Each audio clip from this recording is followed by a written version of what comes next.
Fala pessoal, tudo bem? Sejam muito bem-vindos a mais um Gamecast Trade Show. Hoje estou aqui numa companhia diferente, especial, muito melhor do que aquele André Moraes. O cara só passeia, só sai de férias, nunca vi isso. Mari, bem-vindo aí. Muito obrigada, Indec. Eu vou te falar que eu apresentei com o André, ele falou a mesma coisa de você. Olha só que coincidência. Exatamente. É um amor assim, ó. É uma relação muito bonita, assim. Muitos anos trabalhando, Mari. Eu imagino. Olha, eu vou te falar que eu e o André, infelizmente, sentamos lado a lado de 2012 a 2023 e hoje nos falamos quase todos os dias também e continua essa parceria de longa data, certamente. E eu sempre estive do outro lado ouvindo, então eu acompanho bastante tempo e é um prazer estar aqui. Que bom. Obrigado, Mari. Fica à vontade, você, apresentar os nossos convidados de hoje. Hoje a gente tem um Gamecast Trade Show especial. Hoje a gente vai bater um papo com o Jonathan e com o Guilherme. Vamos lá?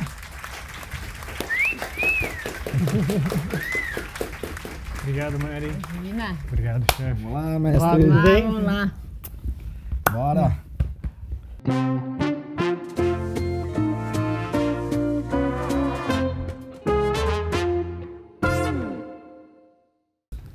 Ô Mari, você sabe que hoje a gente tá gravando, não sei que dia que a turma vai assistir, mas hoje é sexta-feira, né? É. Sexta tarde, fechar com chave de ouro aqui, um sextou. Eu andei por aqui e acho que a galera tá no clima do sexto hoje, né? Que bom, ainda mais trazendo um carioca aqui, pô. Exatamente. Fica mais fácil, né? Eu acho que eles carregam melhor esse espírito do sextou do que a tenho gente aqui em certeza. São Paulo. O segundou, do terçou, do quartou, até o sextou, né? O pessoal tá falando pra mim que esse episódio é domingo pós-expert. Ah, então maravilha. Obrigada pela dica, viu? Valeu, produção. E aí, Jonathan? E aí, tudo bem? Beleza. Ó, essa hora lá no Rio, com certeza ainda estaria trabalhando, tá? Trabalhando muito e até tarde, sexta-feira, tá? É isso aí. Então, sextou tá melhor em São Paulo hoje. Tá melhor em São Paulo, batendo esse papo aqui, leve, tranquilo, sem problemas, poxa, maravilhoso. Que bom. E você, Gui, vem da onde? Pô, eu não sou do Rio, eu sou do interior paulista, sou trader. A essa hora eu já tava no fechamento do mercado, praticamente. Aí é aquela do meio-dia, né? Meio-dia quem fez, papai. Ô, John, tem que aprender uns golpezinhos diferentes aí. Tem que entrar nessa sala ao vivo e ficar pegando esses calls lá, que abandonar minha profissão, talvez, hein? Aliás, vou começar com o Jonathan aqui, se você me permite. A primeira pergunta, Jonathan, eu acho legal que você conte sua história. Hoje você é um assessor de investimentos, fica como responsável da mesa de renda variável da InvestSmart, que é um dos principais escritórios da XP. Cara, eu te vejo sempre velejando. Ah, que isso. Conta um pouquinho dessa história, como é que você foi cair numa mesa de renda variável? Cara, é interessante, tá? Eu realmente não tenho uma família que trabalhou no mercado financeiro. Eu era um velejador, eu velejava e dava aula de vela, de jet ski. E aí depois eu fui empreender, montei minha própria empresa de administrar alguns barcos. E nessa empresa eu administrava um veleiro de regata de um dos sócios de um escritório de agente autônomo, né? E aí eu vi a oportunidade de trabalhar no mercado financeiro, cara, eles me chamaram, me acharam muito comercial no momento, né? Eu comecei a trabalhar nesse escritório, fui crescendo.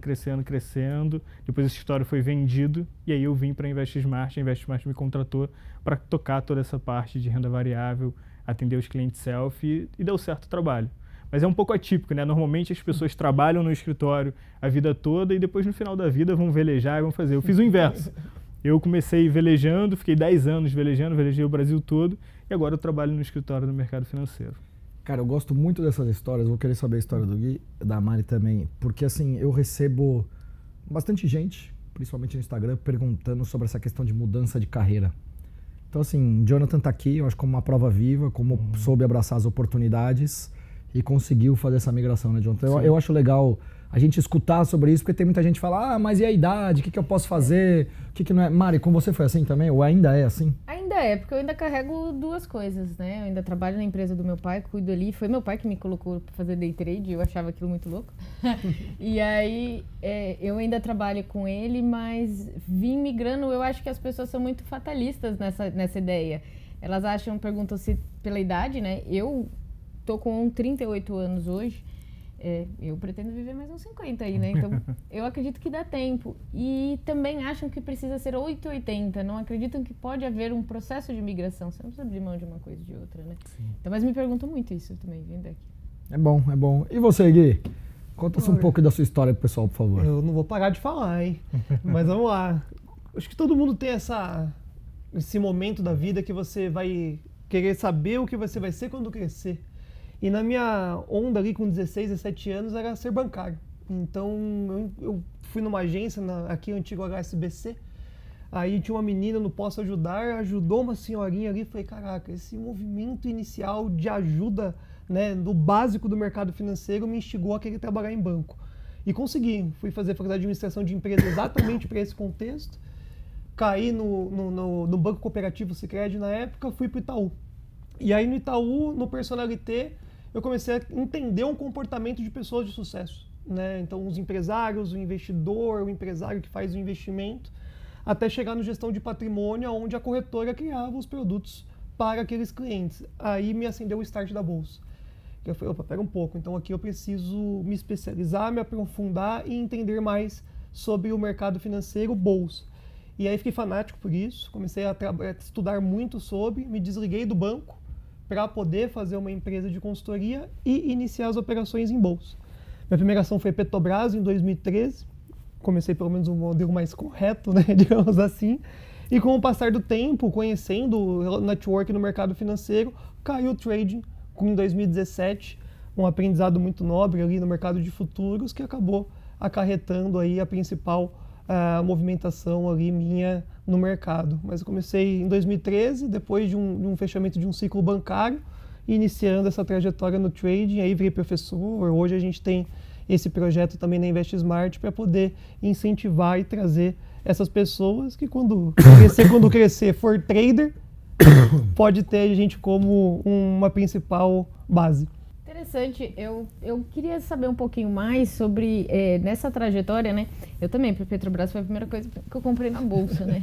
Eu queria trabalhar na Petrobras, esse era meu sonho de infância. Depois eu achei que era melhor ser dona, né? Você acha que as pessoas, hoje os jovens, as pessoas não, os jovens, começando uma vida, 18 anos, 16 e tal, você acha que eles conhecem, eles sabem o que é a Petrobras? Eu te pergunto isso porque, assim, muita gente sabe o que é o Instagram, sabe o que é o Facebook, sabe o que é o Netflix, etc, para comprar ações lá de fora. E aí tô tentando comparar um pouco com esse sentido aqui. Eu acho que não, eu vou pegar o exemplo que eu tenho um irmão que tem 20 anos, ele é bem mais novo que eu, outra geração, né? E que meu pai me pede hoje em dia, fala, Mariana, senta lá, vai ensinar para ele, né? Ensina isso. Ele tem uma boa mentalidade sobre dinheiro, né? Só que não tem ainda essa percepção. Então as pessoas acham que as grandes empresas ainda estão lá fora, entendem isso, mas entender os negócios aqui, eu pelo menos da geração aí que está ficando adulta agora, com quem eu tenho contato, eu não vejo as pessoas, mas assim, é só um resquício de muito mais tempo sem aprender sobre isso, né, Indec? Então eu acho que eu não vejo o pessoal saber. Eu queria ser funcionária, de verdade, eu fiz faculdade de Química, meu sonho era ser concursada, né, da Petrobras, muito louca eu, depois rapidinho mudei de ideia, mas naquela época eu ouvia falar da Petrobras, eu já tinha essa questão de comprar ação, mas eu não vejo essa geração, eu acho que essa geração é mais imediatista, então elas estão muito mais interessadas nas carreiras digitais. Queria saber de vocês, já que vocês têm esse contato com o público ali, principalmente da galera que está chegando, né, pegando o que o Indec falou, como é que você... Primeiro, se tem uma turma chegando, porque para mim não. Eu que estou falando nas redes sociais, que estou aqui no Arena semanalmente, dando recomendação, eu vejo que há um público que tentou outras coisas e por um acaso estava demorando demais, aí acaba descobrindo o trading. Mas vocês percebem uma entrada de uma geração ali nessa fase, recém-adulto, 18, 20 anos, já querendo conhecer e principalmente querendo conhecer direito? Né? Porque, principalmente esse público do trading, ele é muito dividido aí por outras coisas que podem estar satisfazendo essa ilusão das pessoas de que elas podem ganhar dinheiro rápido. Como que está sendo educar e como que essas pessoas chegam? Foi tudo pro Tiguinho, né? É tipo isso. Eu quis ser delicada, vocês perceberam, né? Eu acho que essa nova geração foi toda pro Tiguinho. Agora, brincadeiras à parte, eu acho que a pandemia agitou muito esse mercado de trading, né? Então eu acho que o pessoal em casa foi buscando mais informação e o educacional de trading viralizou muito.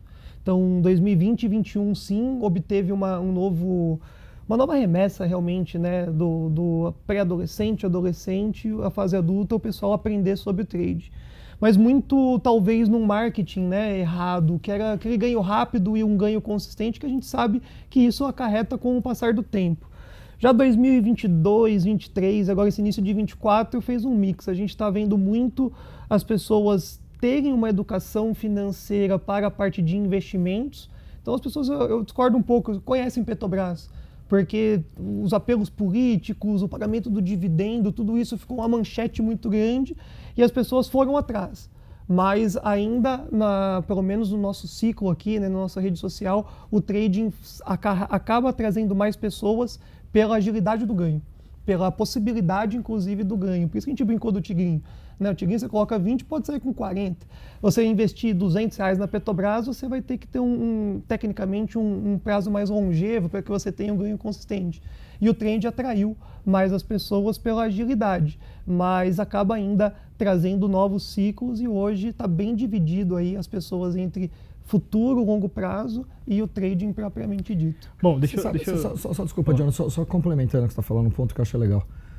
A questão do tigrinho, e eu vejo não é o tigrinho em si, eu acho que é o movimento de apostas e uma série de outras coisas que fazem, e a gente vê muito isso no day trade também, com muita gente. Uhum. É o senso do imediatismo. Isso. É o senso do ficar rico de um dia para o outro, sem saber absolutamente nada, sem procurar os riscos, sem saber de questões básicas, né, de como é o acesso, qual que é o ticker, qual que é o código, o que é margem. No mercado financeiro, até para o day trade, talvez seja um pouco mais difícil. Mas eu estou querendo comparar muito do senso do imediatismo mesmo. E os jovens eu vejo muito isso.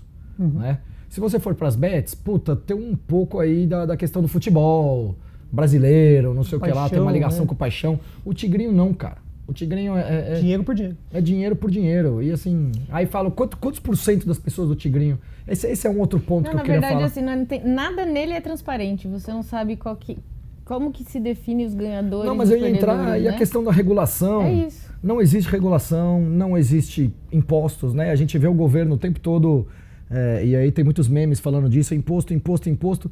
Mas cadê a regulamentação do setor de bets? Cadê a regulamentação de tigrinho? Quanto isso vai de dinheiro só para a empresa e não fica nada de imposto por país?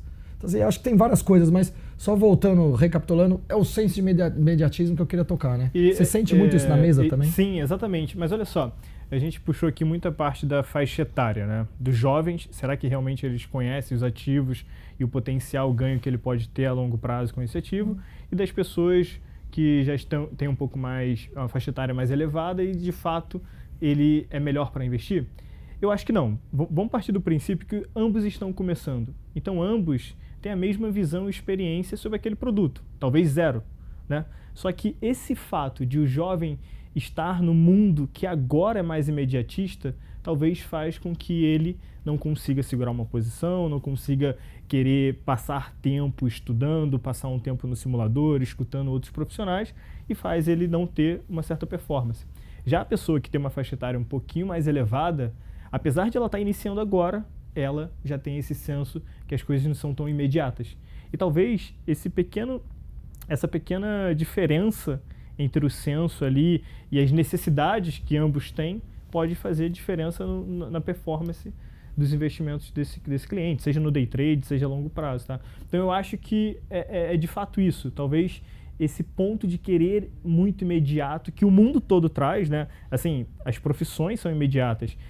Talvez o seu irmão não queira trabalhar e montar uma carreira na Petrobras porque é muito longo prazo. E talvez isso que está afastando os jovens dessas carreiras, né? Hoje ele pode virar um social media e ter ganhos rápidos ali. Sim. Então eu acho que esse ponto de imediatismo que traz essa grande diferença entre os investidores. Aproveitando para vocês dois, começando por você, Gui, o que você fala para essas pessoas que têm esse sentimento, tipo assim, cara, eu quero entrar no trade hoje porque eu quero ficar rico amanhã?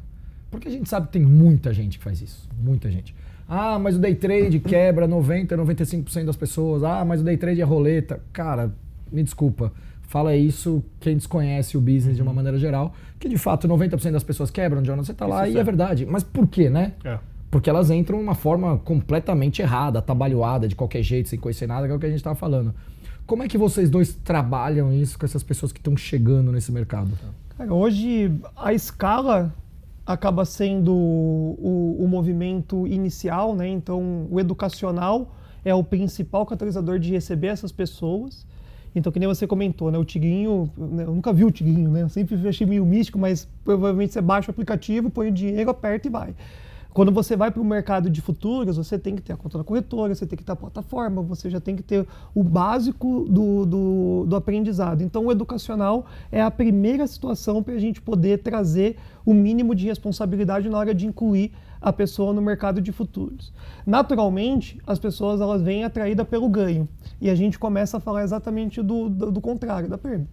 Né? Porque o ganho é o modelo mais simples de você mostrar para a pessoa que é possível, mas aí o gerenciamento de risco é onde a gente tenta trazer esse apelo para que ela consiga passar pelo ciclo do aprendizado sem entrar nessa estatística. Né? Então, sei lá, a gente teve um pouco mais de 5 mil alunos durante essa trajetória. De fato, a gente tem hoje lá na plataforma 300, 400 pessoas que prosperaram.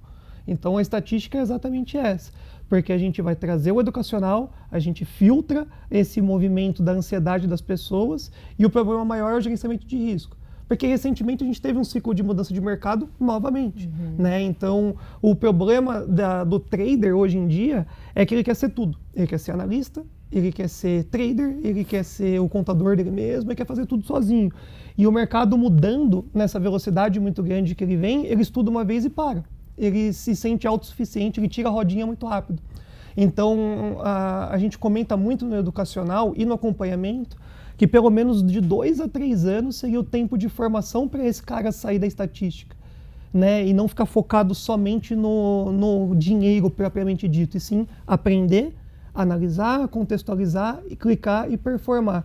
E muitos ficam no meio do caminho pela ansiedade de ganhos consistentes rápidos que são praticamente inexistentes. Então, para responder a sua pergunta, educacional, acompanhamento, gerenciamento de risco e todo santo dia lembrar ele que o mercado vai ser cíclico e vai ter que sempre ter um analista, sempre um outro profissional para poder ajudar ele nessa tomada de decisão. E colocando isso assim um pouco mais palpável, né, respondendo a sua pergunta, o Gui, ele faz um trabalho educacional, né, onde atrai a maioria dos clientes, os clientes acabam entrando conta, e isso foi um casamento legal entre a gente fez a parceria com ele e a Invest Smart, e o cliente cai na nossa mão. E esse acompanhamento que ele fala é um acompanhamento próximo, né?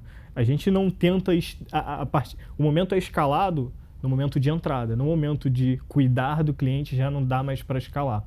Assim, eu digo que a gente tem uma métrica do assessor cuidar de no máximo 150 clientes. A partir disso, a gente começa já a medir que o trabalho dele não é tão próximo do cliente. Então, quando a gente começa a dar um treinamento bom para os assessores na parte do trader e ele consegue cuidar ali um a um, conhecer o cliente, saber de fato o perfil daquele cliente, conhecer... Cara, eu tenho assessores que ele conhece a boleta do cliente, né? O cliente opera com 10 contratos. Quando ele aumenta para 20, pegar, ele, né? Opa, cara, meu cliente aí, aqui né? já está saindo da mão. Fazer isso de forma escalável é difícil, né? A gente está avançando para cada vez ficar mais fácil, mas ainda é muito difícil. Então, esse cuidado que a gente consegue trazer para o cliente, isso faz uma grande diferença. E isso se resume em educar ele, em mostrar de fato quais são os produtos necessários para ele. Poxa, tem muito cliente que chega lá, cara, isso eu acho uma parte triste, né? Tem cliente que recebe heranças de família e ele quer colocar tudo no trader. Quando ele tem um assessor para falar, cara, calma, não faz isso. Coloca uma parte pequena do teu patrimônio para esse tipo de risco. Pensa no teu futuro. E isso eu não vejo muita gente falando isso na internet. Né? Eu vejo mais esse topo de funil. Isso é um pouco do trabalho que a gente faz lá próximo aos nossos clientes, tá? Eu fico feliz de ouvir isso, viu, o Indec, porque muitas vezes a gente que acompanha, que faz uma sala ao vivo e aberta, como a gente faz o Arena aqui, e eu tô aqui toda quinta-feira junto com o Renan, e a gente sempre tem que estar segurando a galera. A sensação que você tem é que, assim, se eles entram... A galera quer o call. A galera quer o call a qualquer custo. E a gente gasta um tempo. O que aconteceu ao longo do tempo, você vai percebendo que é um público que fica. Sim. E é o público que vai ficar pulando de sala em sala. Eu acho as salas, de uma forma geral, muito legais. Foi assim que meu pai descobriu uma sala, acabou me colocando para fazer trade. Mas você tem que fazer uma escolha quando você está nesse papel pro público, né? quem vou ser eu dentro desse ecossistema? Eu vou ser a pessoa que vou atrair, que tem o seu papel discutível, mas tem o seu papel de atrair mais gente para fazer, para mostrar que a ferramenta existe, é uma possibilidade. Mas eu quis me colocar nesse pessoal. Você falou, o Gui também falou coisas assim que eu falo muito. Eu falo assim, no começo, na verdade sempre é sobre solvência. Só que no começo, a sua solvência, que é o quão grande você pode estar, tem que ser suficiente para você passar pela curva de aprendizado. Porque o pessoal peca nisso. E aí o pessoal quer call, porque quer resolver a vida a qualquer custo, e o mercado muda de ciclo, e não tem um operacional que não vai ter que ser, que não vai passar por uma fase de drawdown, que não vai ter que ser adaptável, né? Então, esse senso de urgência, ele não está nem só no resultado. E uma das coisas que a gente fala muito para a galera aqui gente, coloca suas métricas de sucesso no processo, porque o resultado é consequência dele. Mas aí a gente fica citando as mesmas frases de sempre, a pessoa fala, lá vem, ai, foca em operar bem, né, não foca no dinheiro, né? Eu sei que as pessoas não querem ouvir isso, mas muitas vezes é essa que vai ser a diferença. O resultado faz parte do processo, né? Consequência do processo. É consequência. E o resultado é uma coisa que a gente não controla. A gente controla onde a gente entra, onde está nosso stop, qual o tamanho da nossa posição ali. O que o mercado faz depois disso, você não controla, você só sabe o que você tem que fazer. E o pessoal quer controlar o mercado. Eu estou em alguns grupos de traders, sempre as mesmas conversas. O mercado veio me tirar, o mercado não sei o quê. O mercado tá errado, eu já ouvi várias vezes o pessoal O doente da B3, ele clicou, eu vou lá tirar ele. Ele veio me buscar meus 2 contratinhos, essas coisas todas. E sabe o que é interessante? Você falou uma coisa que as pessoas querem call. Eu cada vez mais percebo que as pessoas elas querem clicar. Assim, tem uma grande parte que já entendeu que não é sobre a quantidade de operação que você tem que fazer, e sim a operação certa. Mas quando eu vejo que tem cliente, eu assisto muito a sua sala ao vivo aqui, do Maurão, de todo mundo, tá? Eu fico ali, fico trabalhando e deixo aqui no meu fone rolando. Eu percebo que tem pessoas que, enquanto você não dá um call para ela clicar, cara, talvez eu acho que lá na tela dela ela já fez a operação sem você ter falado. Você acha? Que bonitinho! Certamente. Falando de uma forma modesta, tá? Mas as pessoas estão ansiosas e querendo ter essa adrenalina de sentir o trader, de começar a sentir a mão suando, e não espera o momento certo de operar. Eu já fiz muito isso, tá? No começo. Eu também. Acho que vocês também já fiz. Já eu passou por esse acho momento, que faz né? parte você passar um pouquinho da linha para você descobrir onde é a linha. Né? Mas assim, a grande questão é você tem que aprender com isso. Falar, opa, tá vendo? Aqui não funcionou. Por quanto tempo você vai continuar fazendo isso, exatamente. né? Então, não vai na forma. Acho que ter essa ansiedade por clique atrapalha muito o pessoal. Acho que tem que... Depois eu fui aprendendo cada vez mais a esperar o momento certo ali para entrar e ver onde é que você vai colocar os seus stops, faz um total diferença. E é sobre ansiedade um pouco, né? Bastante sobre ansiedade, é engraçado. Eu acho que uma das maiores frustrações conversando com os analistas de uma maneira geral é por que as pessoas não respeitam ou não fazem aquilo que eu falo. Os analistas, eles são frustrados. Eu sou um pouquinho como analista, eu sou um pouquinho Agora frustrado. você sentindo, estando na arena, você vê como é isso. Porque você fala para as pessoas, cara, não entra aqui, não tem call, não tem call, não tem call.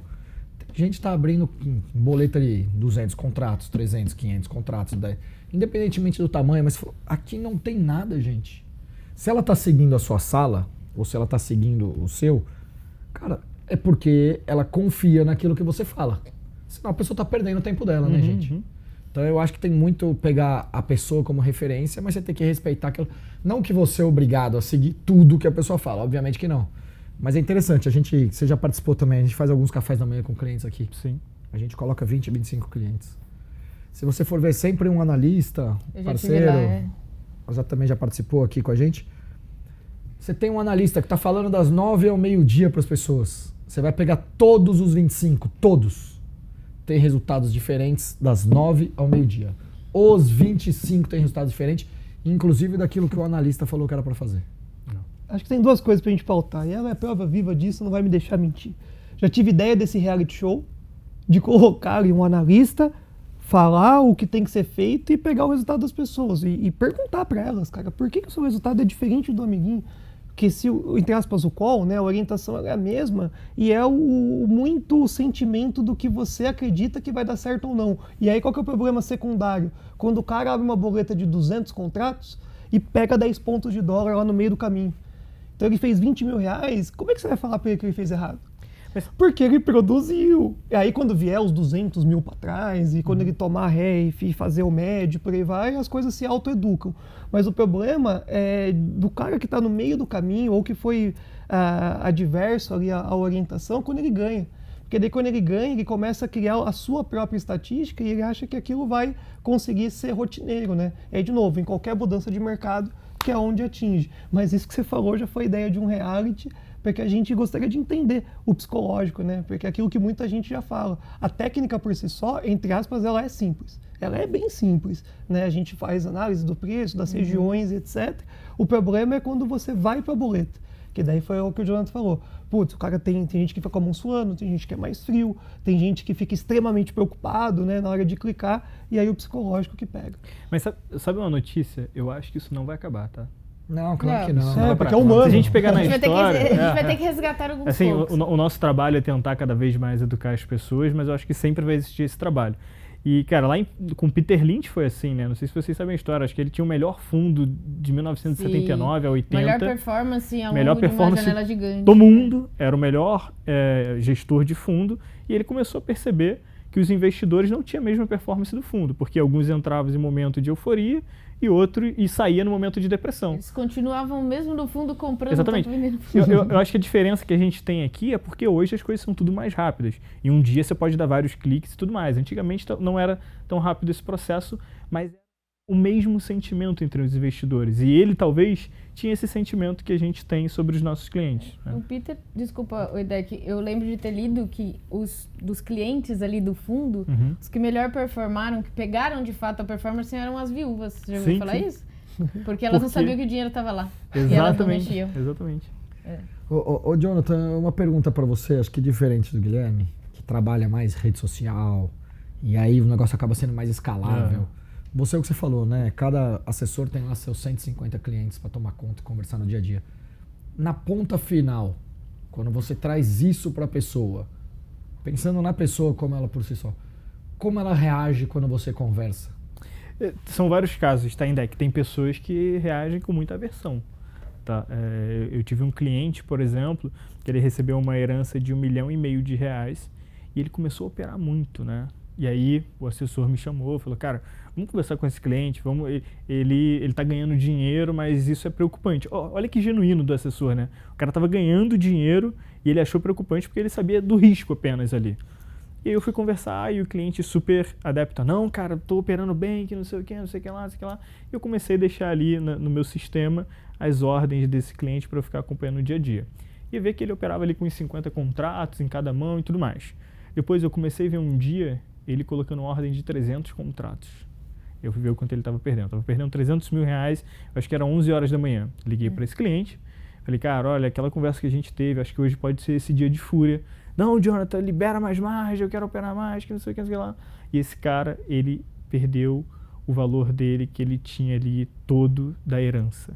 Né? E isso é muito triste. Talvez uma simples conversa, se ele tivesse escutado o profissional... Quanto tempo de trade ele tinha, de experiência? Cara, eu acho que ele tinha 1 ano. Tá? É pouco, nada, né? É nada.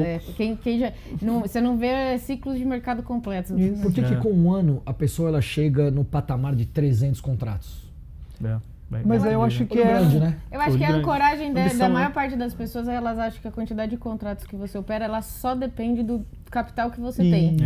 Esse é o problema. E aí, tem gente que tem um capital bom, mas se você não vai subindo a ancoragem do seu emocional de lidar, e eu falo que isso é um problema pra mim, né? Pra mim, o maior desafio sempre foi aumentar a mão, porque pra mim é mais difícil clicar do que de parar de clicar. Então você tem que ir acompanhando, sua cabeça, seu cérebro precisa de tempo, né? Pra ir subir nesse degrau da escada, senão a maior chance é que você vai cair de lá. Mas voltando ao que você falou, o seu cliente, ele se sente um super-homem. Sim.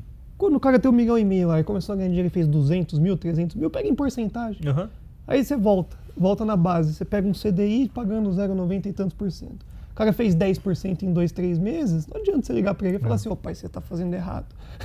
Porque ele tá se sentindo super-homem, por isso que ele sai de 50 contratos para 300 e acaba dando a tragédia de fato. Eu comecei com essa história que histórias ruins são boas de contar, né? Mas na prática, assim, o que eu vejo na maioria é o cliente escutando a gente, entendendo que, poxa, deixa eu seguir esse conselho, deixa de fato eu colocar lá um produto para minha reserva de emergência, deixa eu pensar a longo prazo. O que eu gosto sempre de falar com os clientes e orientar os assessores a falar isso também é o seguinte, cara, usa o trader como um percentual da tua carteira para o trader e usar esse valor para alavancar os seus investimentos a longo prazo. Então, Eu faço isso. Então aí você já está... Se todo cliente começar a ter essa concepção, eu acho que a gente vai ver cada vez mais diminuir esses dias de fúria entre os clientes. E na maioria, a gente tenta fazer um trabalho bem próximo, de deixar o assessor ali em cima. O assessor faz reuniões, muitas das vezes mensal, semanal com o cliente e começa ali a observar o comportamento do cliente. E uma coisa que ajudou bastante a gente foi, assim, eu não sei, aqui, falando para assessor, acho que eu e o Beto entende um pouco mais disso, o tanto de informação que o assessor da XP hoje tem em relação ao comportamento do trader, tá? A gente sabe o horário que ele pode começar, assim, tem muito cliente que ganha no pré-mercado e devolve tudo à tarde. Isso pode ser um momento de comportamento, pode ser o dia a dia dele, às vezes ele não trabalha de manhã, à tarde ele trabalha, e só fala, cara, para de operar à tarde. Então esses dados ajudam bastante a gente a evoluir nesse trabalho. Aproveitando, já que a gente está falando do cliente, eu sei que a gente tem pergunta da galera querendo saber Vamos lá. de coisas aí para vocês, hein? Fala, Jonathan, tudo bem? Então, conta pra gente aí como é que foi seu primeiro dia no mercado financeiro, né? Como é que você se apaixonou por tudo isso aqui. Eu acho que essa é uma história legal pro pessoal saber, tá? Beijinho e um abraço. Valeu. Pô, a Bianca trabalha comigo desde 2019 e tá me ajudando lá até hoje nesse trabalho de trade. Ela sabe dessa história bem. Bom, como o Beto falou, né? Hoje eu ainda velejo, eu concilio a minha profissão de tocar toda essa parte, que é muito estressante. Antes, quando eu só velejava, era maravilhosa a minha vida, tá? Às vezes eu fico repensando ali, mas final de semana eu velejo e tudo mais. E eu tinha essa empresa de bar. Convida, por favor. Pô, já te convidei várias vezes, para com isso. Também, Né? no caso. Não, fica à vontade, gente. Se vocês estiverem no Rio, vai ter a Summit em fevereiro, vocês vão estar lá, vamos passear de barco. Bom. Mas, bom, o meu primeiro dia no escritório, eu era muito livre. Eu vivia velejando pelo Brasil todo, viajando para cima e para baixo. Não tinha nenhuma amarra, né? Ir para um escritório onde você fica numa sala de 9 às 6, você vê a vida passando. Só que o meu primeiro dia foi muito apaixonante, porque eu cheguei num dia de IPO, era lançamento, não era o dia da reserva, era o dia que os clientes iriam flipar ali, né? E aquela euforia, todo mundo ligando, o telefone não parava de tocar. Acho que era IPO de Neo Energia, salvo engano, não me lembro ao certo papel. E eu lembro que tinha um menino, que ele estava sentado do meu lado, ele tinha flipado ali e ele estava ajudando os clientes, todo mundo naquela euforia, e ele ganhou uma bolada, assim, que ele comprou uma bike elétrica, sabe? Eu falei, cara, olha que legal, olha essa adrenalina que as pessoas estão sentindo, né? E eu falei, cara, se a maioria dos dias for assim, eu acho que eu vou me acostumar rápido com isso. E aquilo ali me deixou apaixonado, aquela euforia do mercado e da mesa. Não é todo dia assim o nosso trabalho, mas aquela euforia me apaixonou. Falei, cara, é isso que eu quero fazer, né? E aí eu comecei no mercado e foi o meu primeiro dia desse IPO. Então foi muito marcante para mim. O dia dessas correrias é legal pra caramba. Né? Nossa Senhora. O meu é um pouquinho mais velho, mas esse aí te deixa falar. Agora A IPO do Banco do Brasil, né? Mas tinha home broker na época. É quase isso. Dureza, viu? Dureza, mano. E você, Gui, você lembra da sua primeira boleta, alguma coisa assim? Cara, pegar boleta, olha que loucura, né? Eu vou até chorar, acho. Essa da Petrobras, eu tava muito decidido a começar essa minha trajetória no mercado financeiro e eu fiz ela numa transição de uma agência para outra. Então eu estava indo fazer um atendimento, estava na Paulista, então tinha Paulista Agência 1, Agência 2 do outro lado da rua, fiz pelo celular, no aplicativo da corretora. E a ordem executada me deixou em pânico, porque eu não sabia se eu tinha feito certo e eu comecei a entrar em pânico. E aí eu tinha errado, de fato, a quantidade de lotes e naquele eu fiz um day trade errado, né? Um day trade... Entrou e saiu. E foi, cacete, eu fiz perdão, a gente errei aqui a quantidade, mas tinha subido 1%, numa velocidade muito forte, diminuí a mão para adequar o que precisava, e essa foi a minha primeira boleta oficial na bolsa. Já foi a primeira boleta, já foi um day trade. Com tudo erro, né? Erro operacional, falta de experiência. E a maldita sorte do iniciante, ainda foi lá e ganhou de cara. Isso, que não vai entendeu? falar que estava errado. Não vai estar errado. Essa foi a minha primeira experiência no mercado financeiro de fato, a minha inauguração, primeira preenchimento de suitability e compra de ação. E no day trade foi também algo bizarro, né? Que eu acho que é onde todo mundo vai entender o que eu estou falando. Quando eu peguei a plataforma Profit pela primeira vez, isso aplicativo de corretora ação, né? 2013, não tinha, acho que lógico, não tinha nada. Peguei a plataforma profissional ali e é o que todo mundo sente, né? O gráfico, e aí você tem os fluxos e etc. Eu comprei que loucura, eu sou o maior vendedor de dólar do Brasil, tá? O dólar subiu, eu tô vendendo. Mas a primeira operação foi uma compra de dólar, também estava a 3,80. Isso me marcou pelo contexto do dólar no dia de hoje. Mas eu estava numa empresa de educação sobre trading e foi 3,80, junto já com alunos. Essa foi minha primeira operação no mercado de futuros. Até aproveitando o que você falou em dólar, hoje só faz dólar. Não, acho que o ativo da casa acabou sendo o dólar pela trajetória como ela foi desenhada, né, apresentada para o público. Então hoje o principal ativo acaba sendo o dólar ali dentro do projeto e uma carteira de ações do analista que ela é infinitivamente de alta performance porque é aquela carteira focada em dividendo. Mas hoje o principal ativo ali pautado é o dólar todos os dias. E você acha que é o dólar, não é o índice, não é o BIT? Por quê? Como assim? Desculpa. Porque o dólar, né? Porque o dólar, né? Cara, eu vi o pai do dólar. Eu participei de um morning call onde me colocaram como pai do dólar. A pergunta era dólar, a assertividade era dólar, então comentávamos do dólar, comentávamos do índice, mas a assertividade de 2021 a 2023 ali naquela transmissão do dólar foi algo fora da curva realmente. Tanto que tem um ponto aí, quem está na audiência da antiga casa, era o 4,88. Parecia algo extremamente inimaginável o dólar buscar os 4,88, a gente foi vender lá no 5,10 e pegou a queda até os 4,88 e a gente deixou uma galera bem financeiramente dizendo com essa operação. Então acabou sendo o dólar, tem nota de dólar com a minha cara, então a gente deu uma brincadeira aí com o câmbio e acabou ficando e a gente gosta. Na verdade, eu acho que o vício do bem ali da galera acabou sendo na parte do WDO. Cara, interessante que você fala de dólar, né? Porque olhando assim, não muito tempo atrás, talvez 2017, 18, 19, não sei exatamente. Era um ativo chato, né? Era um ativo que, puta, ele andava 10 pontos por dia, Isso, cara. era ativo chato. E aí o scalper, quando eu fazia 3, 4, 5 pontos, ele saía feliz da vida. Hoje Super você pega um trade dia... longo. Hoje em dia você pega um negócio Ontem desse... ele disse que ele oscilou mais de 120 pontos. Oscila mais 100 pontos. Vários e vários dias. Quer dizer, para quem é da nova geração do trade... Não consegue nem imaginar. Não consegue imaginar como era, Eu não né? consigo. Teve um dia fazendo arena esse ano, a pessoa da produção viu que eu falei, a gente passou amanhã, eu passei das 9 ao meio-dia, porque na nossa divisão eu só dou call de dólar e o Renan só de índice, e ele oscilou 8,5 pontos e eu achei aquilo o maior Fevereiro. absurdo. Foi fevereiro, eu tava na Fevereiro. arena. Aí o pessoal fez até um meme do palitinho empurrando o dólar ali, porque não andava. Eu falei, gente... Mas não aí vou eu fazer te nada. falo uma coisa que é a maior certeza que eu te falo. O trader vai ser o maior insatisfeito da história de tudo. Sempre. Porque em fevereiro tava essa. Eu faço uma live domingo, que é a live de planejamento. Domingão do Guilhermão, a segunda maior audiência do Brasil no mercado financeiro. Aí eu abro essa live, aí tinha lá a galera, pô, Guilhermão, o dólar tá andando 20, 30 pontos por dia. Falei, calma, cara, daqui a pouco você vai reclamar que tá andando 100. Abriu o que aconteceu? Direcional 300 pontos para cima. A galera tentando pegar Todo mundo quebrando batendo conta. cabeça e tudo mais e apertando. Eu falei, pô, tava andando 30 pontos, você fazia o seu scalpzinho lá, demorava, mas tava show. Agora nessa movimentação mais eufórica, tava todo mundo com medo de clicar. Mas o dólar acaba sendo esse ativo que gera o emocional e todo mundo vai estar muito satisfeito e insatisfeito eternamente por causa da volatilidade. Você falou algumas coisas aí que são interessantes, né? A questão da venda que você trouxe, a Mari falou do contra-tendência.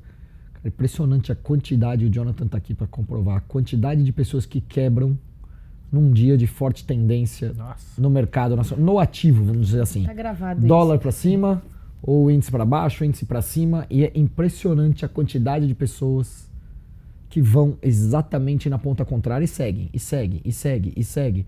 E vai fazendo médio, e médio, e médio, até...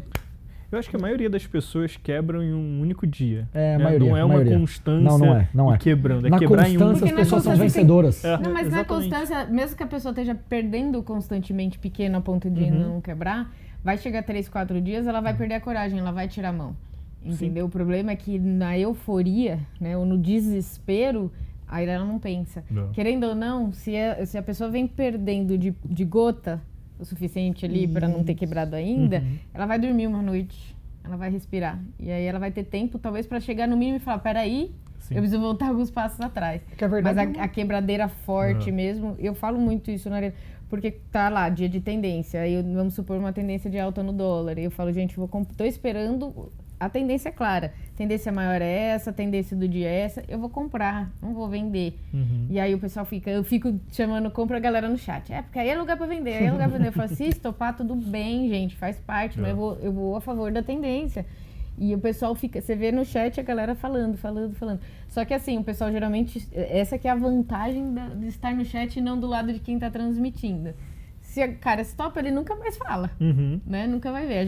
Quando a gente tá com a nossa tela compartilhando, você tá compartilhando ali. O nosso skin the game na parte analista é a nossa reputação, né? O stop a gente recupera, a reputação não. Então você tem que tomar muito esse cuidado.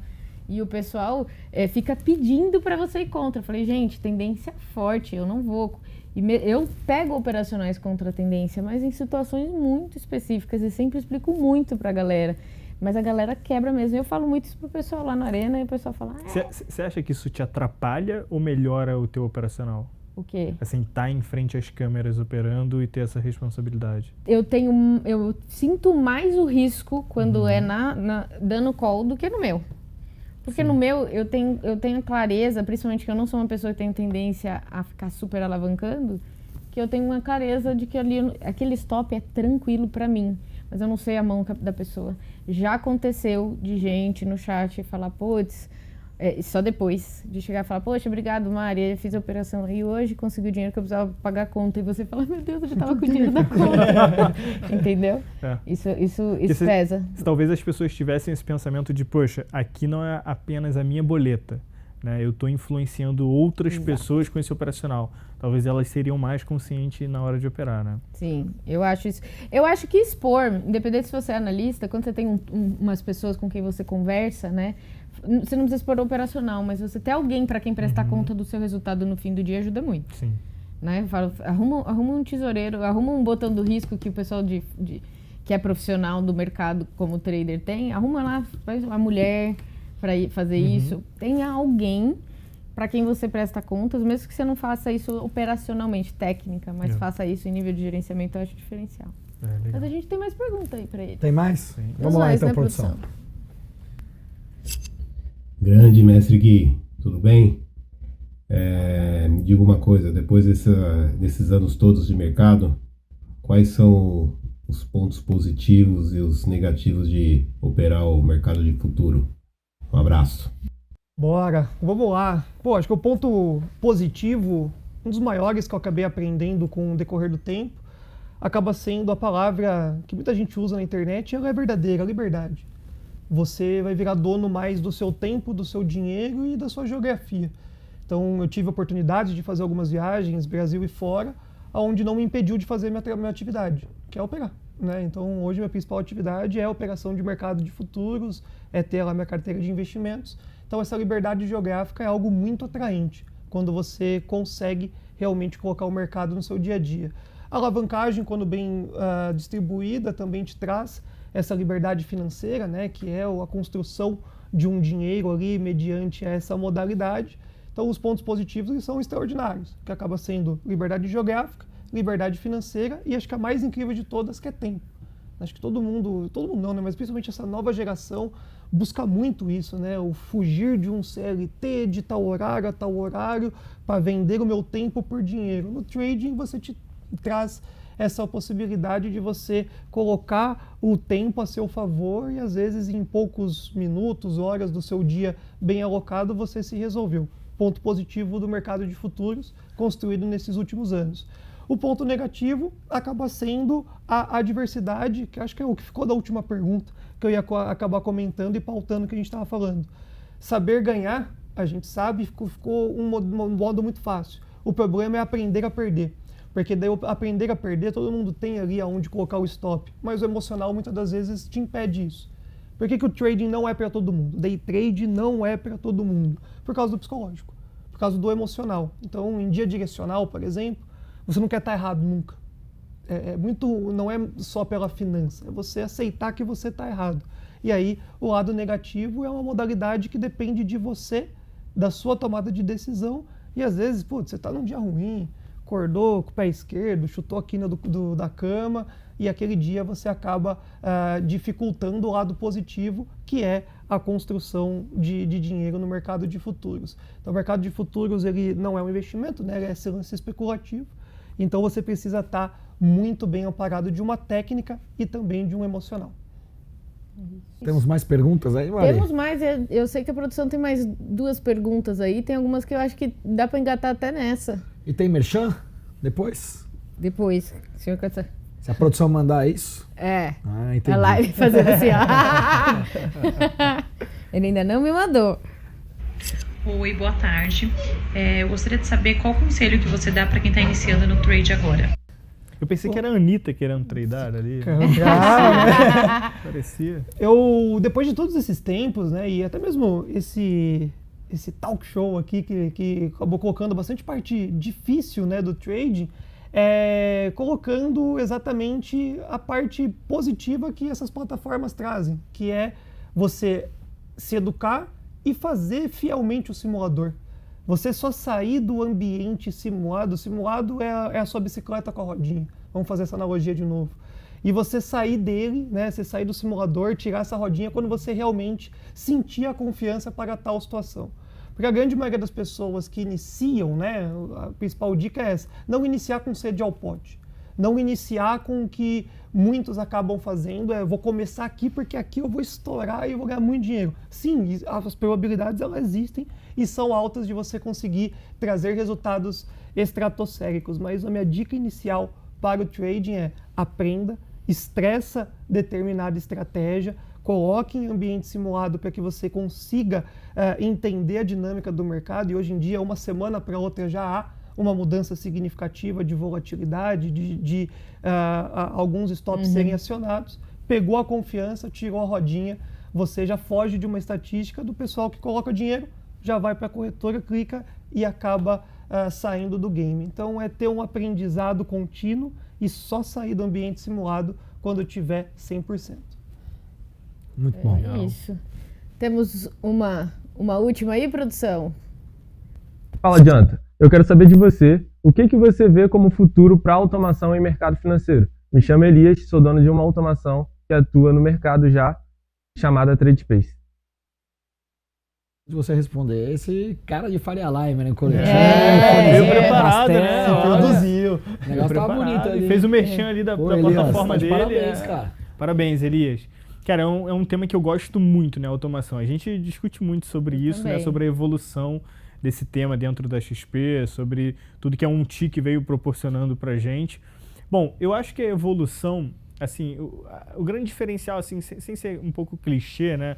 Todo mundo fala da velocidade, do comodismo, de você estar em todo lugar e estar ali operando.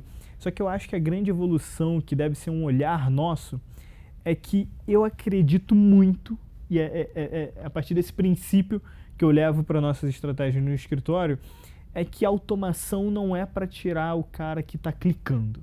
Esse cara, quando a gente tenta trazer ele para esse mundo de automação, ele quer clicar até o robô, ou seja, ele quer operar o robô. O robô está lá operando, ele consegue... de robô. Ele consegue ver isso no gráfico, ele fala, cara, não era para estar aqui, putz, esse robô está fazendo besteira. Então ele acaba operando. Diferente dos clientes que estão no produtos de fundos de investimentos, de ações, fundos quânticos, que se parecem mais com isso, eu acredito que a automação no day trade é mais para esse cliente. Porque apesar de ser automação, eu só acredito que ela tem uma certa relevância em termos de rentabilidade a longo prazo, né? Então o cliente tem que passar por momentos de ciclos de drawdown, tem que passar por momentos de segurar e não ficar olhando para aquilo. É colocar o valor, dar uma esquecida ali e semanalmente, mensalmente ou trimestralmente olhar lá como está sendo essas estratégias. E deixar os profissionais que estão nos bastidores trabalhar sobre aquilo, né? Entender que, poxa, não tem só aquele cliente lá. Tem uma gama de clientes, tem série de coisas que esses profissionais têm que ficar olhando para melhorar a performance desse produto. Então, eu percebo que esse cliente, ele é mais adepto a essas estratégias automatizadas, porque é um perfil muito parecido com os produtos que ele já investe. diferente do cliente trader. Então, eu acho que a maior evolução desse mercado de automação é atrair os clientes de fundos de investimentos para esse produto. Inclusive, eu estou já vendo alguns fundos de investimentos colocar nas suas estratégias uma parte de automação em mini índice, mini dólar e automações de day trade com essas estratégias automatizadas que a gente tem na casa, tá? Então eu vejo mais isso de evolução. Eu gosto muito desse assunto. Eu acho que eu acho que tem um perfil a mais também, que eu acho que muita gente, por exemplo, se apaixonou pelo mercado, por exemplo, na época da pandemia, onde a gente estava em casa e todo mundo tinha uma coisa, tempo. Não tinha mais nada para fazer. Então você trabalhava, mas você estava em casa. O que acontece? Uma parcela desse pessoal não migrou 100% para o viver vida de trader, segue com outro trabalho que não consegue mais operar.